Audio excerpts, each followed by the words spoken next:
Estimados alumnos, ¿cómo les va? En esta ocasión vamos a hacer una revisión de los contenidos que ingresarán en la tercera evaluación teórica.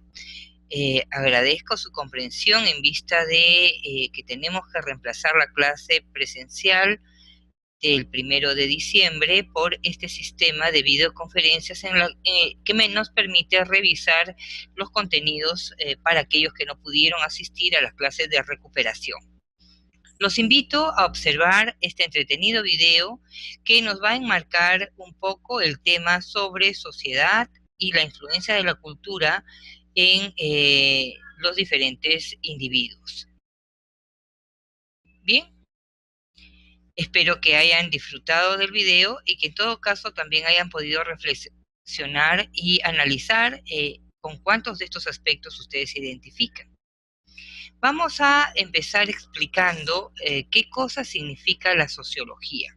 En la primera parte del curso nosotros hemos hecho énfasis en temas relacionados específicamente con la psicología. En esta oportunidad vamos a trabajar algunos contenidos que están enmarcados desde la perspectiva sociológica. La sociología es una ciencia que se dedica al estudio de los grupos sociales, es decir, al conjunto de diversos individuos que conviven juntos en diversos tipos de asociaciones. La sociología analiza pues las diversas formas internas en que se organizan las personas, cómo se relacionan entre sí y el grado de cohesión que existe entre ellos en el marco de una estructura social. Bien, entonces estamos comprendiendo que la sociología describe y analiza procesos de la vida en sociedad y su objeto es el estudio de los seres humanos en función a sus relaciones sociales en el marco de específicas sociedades. ¿Cuál es el objeto de estudio de la sociología? Básicamente el hombre, pero enmarcados dentro de la sociedad, y la sociología también tiene un conjunto de sistemas o metodologías de trabajo que son útiles para analizar su estudio.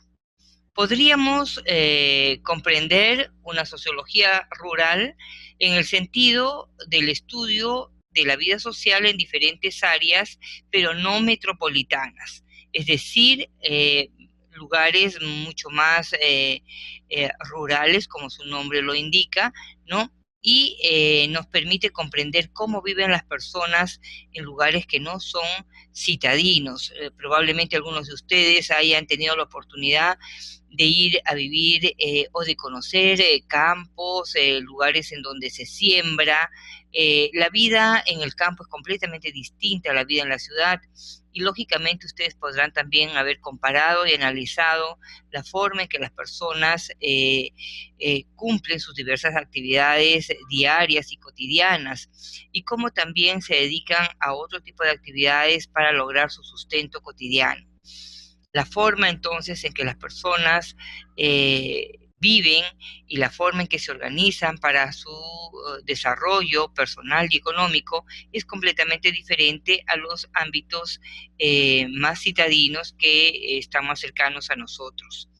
La sociología urbana sí está relacionada más bien al estudio de las relaciones humanas en las ciudades y lógicamente vamos a poder comprender también cómo se ordenan las diferentes metrópolis y la forma en que las personas están organizadas en su estructura, sus problemáticas que son bastante distintas a la que habíamos mencionado anteriormente.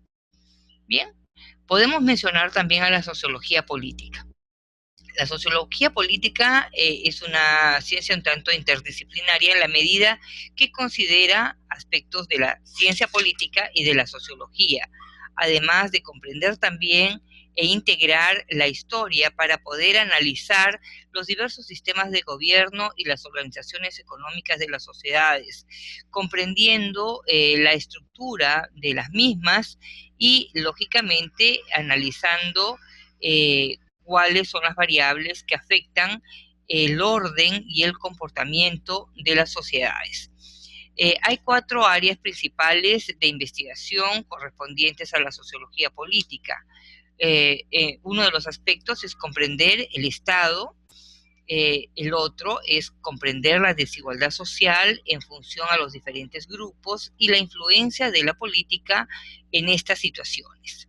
También comprender cómo los diferentes grupos sociales adquieren una influencia específica dentro del comportamiento social, llámense movimientos y tendencias sociales específicas que están influyendo también en las decisiones de los gobiernos políticos.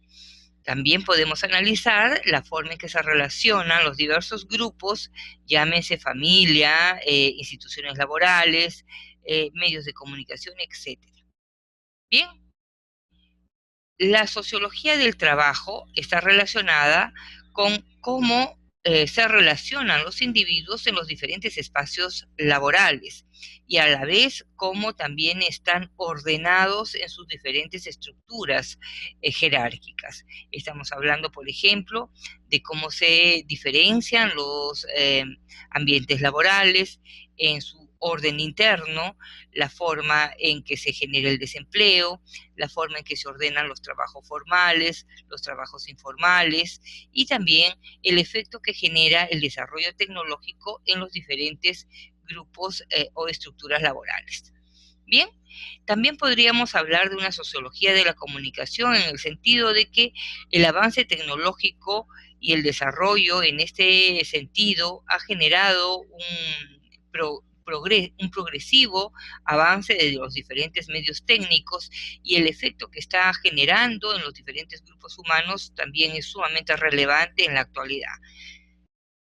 Bien, la sociología utiliza dos métodos básicamente para trabajar sus contenidos. Puede analizar a partir del método cualitativo, en donde se incluyen descripciones y explicaciones detalladas de las conductas, situaciones y sujetos, para poder también analizar inclusive los relatos o las historias de las personas en forma muy directa y personal. Mientras que los métodos cuantitativos son mucho más estadísticos porque están concentrados en valores numéricos y se pueden analizar una serie de variables a través del análisis estadístico, como hemos mencionado. ¿Qué herramientas utiliza la sociología? Estudio de casos, muestreos, estudios por observación y experimentos. En el caso, en relación al trabajo que ustedes ejecutan dentro de su carrera de diseño, probablemente hayan algunas herramientas mucho más valiosas, ¿no? Como por ejemplo la observación, el estudio de casos, y cuando se trabajan a partir de datos estadísticos, probablemente los muestreos o los focus groups también sean muy importantes, ¿no? Por ejemplo, los focus groups, ¿quién no ha estado en contacto con alguna compañía en donde nos han pedido nuestra opinión para analizar algún producto que vaya a salir prontamente a la comercialización? Entonces, podemos a través de entrevistas grupales focalizadas identificar apreciaciones, expectativas, motivaciones y necesidades de nuestro público objetivo, sobre todo cuando no se tiene mucho tiempo para obtener datos por otros mecanismos. Los focus groups son uno de los sistemas más utilizados, sobre todo para el marketing y los negocios en general. Otro tipo de muestreo, los muestreos también pueden observarse a través de pequeños grupos en donde nosotros tenemos una cantidad de personas en donde estamos haciendo pequeñas encuestas para obtener información sobre sus pareceres sobre diversos aspectos. La observación es un sistema muy utilizado que nos permite, lógicamente, detectar datos específicos, ¿no? Y nos permiten obtener información muy puntual sobre algunos aspectos que queremos analizar. El método de casos también es muy significativo en la medida que entrevistando a personas que son significativas de algunos grupos humanos, podemos obtener información muy detallada y muy rica que nos permite plantearnos en todo caso algunos cuestionamientos o obtener algunas conclusiones interesantes. Bien, eh, La sociología, entonces, es una ciencia que estudia al hombre en su conexión con otros hombres en un determinado espacio-tiempo con el fin de conocer, interpretar, predecir y plantear alternativas a los diversos problemas sociales.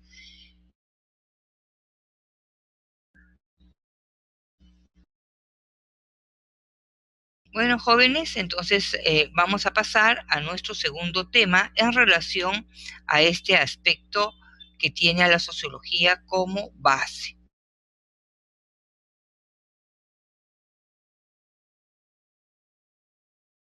Ustedes en el video probablemente han observado el comportamiento de las diferentes personas, personas que provienen de diferentes grupos sociales dentro de nuestra misma sociedad peruana.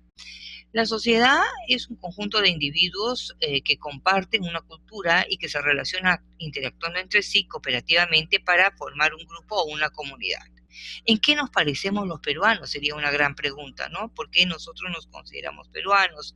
Nosotros pertenecemos a un mismo espacio geográfico, también compartimos una serie de elementos culturales que nos dan identidad y que favorecen a nuestra idiosincrasia.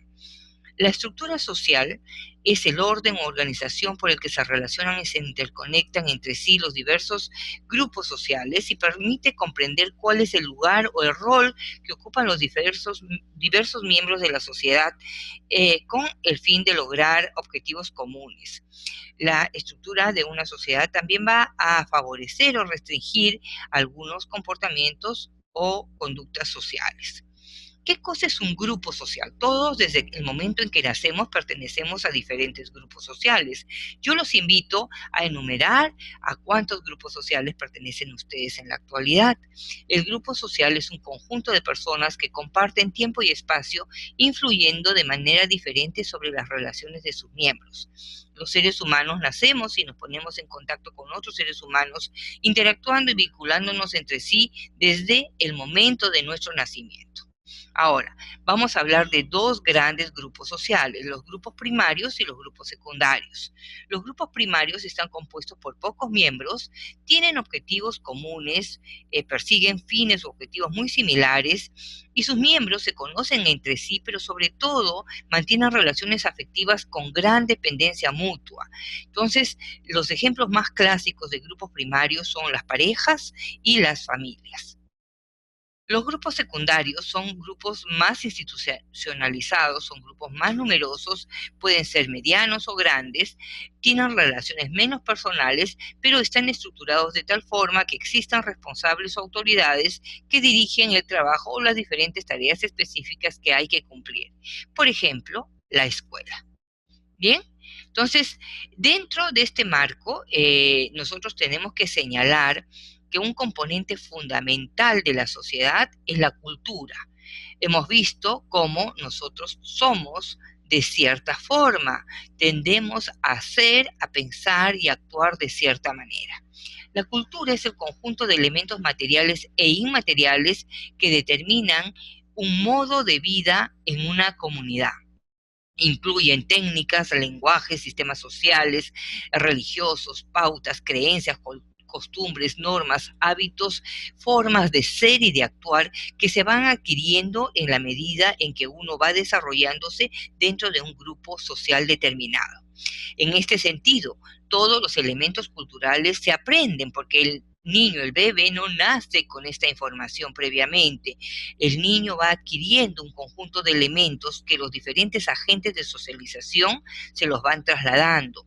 Es inculcada en la medida en que es aprendida, o sea, son otros los que nos van formando, nos van ayudando a ingresar, a apropiar un conjunto de información valiosa que nos va a permitir insertarnos de mejor manera en el entorno social.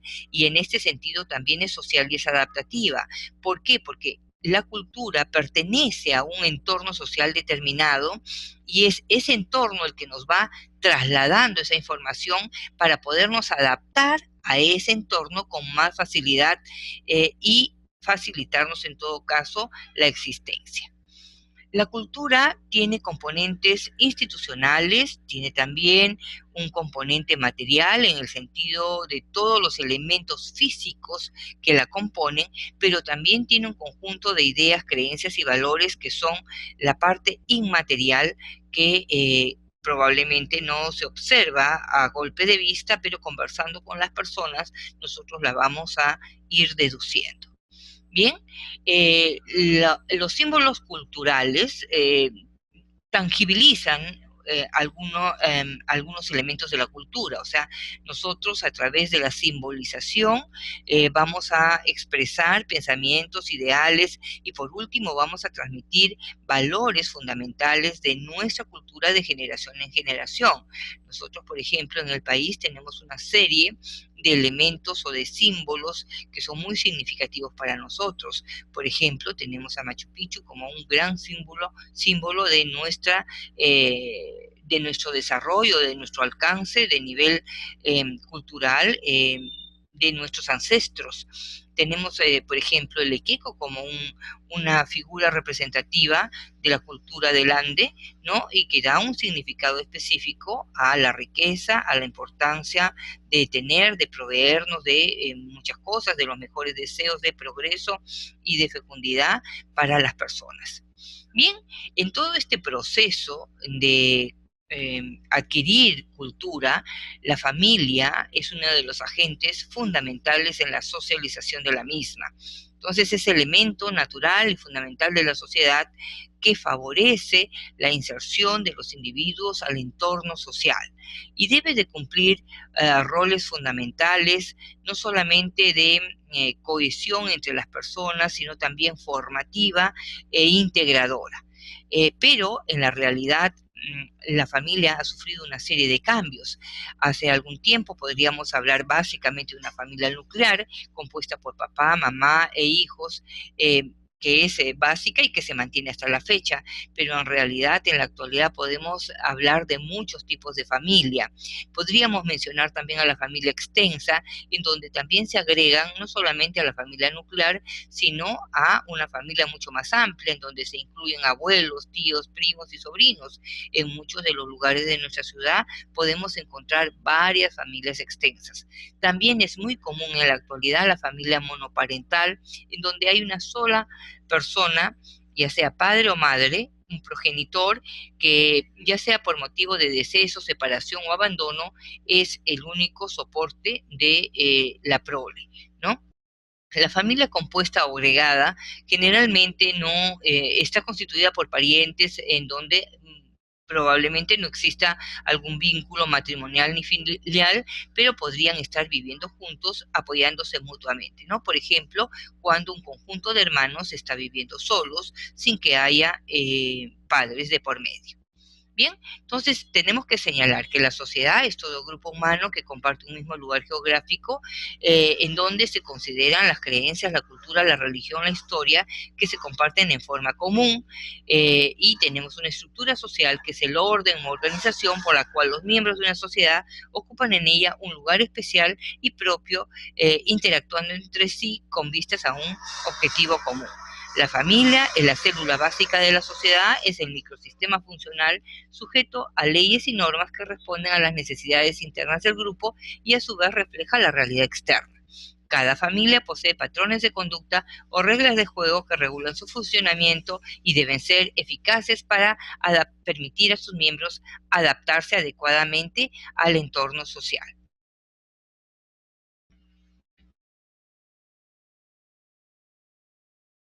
Muy bien, jóvenes, esta es la primera parte de nuestro trabajo. Adjuntaremos un segundo video en el que ustedes podrán seguir la secuencia del curso. Cordiales saludos, su profesora Teresa Alfaro.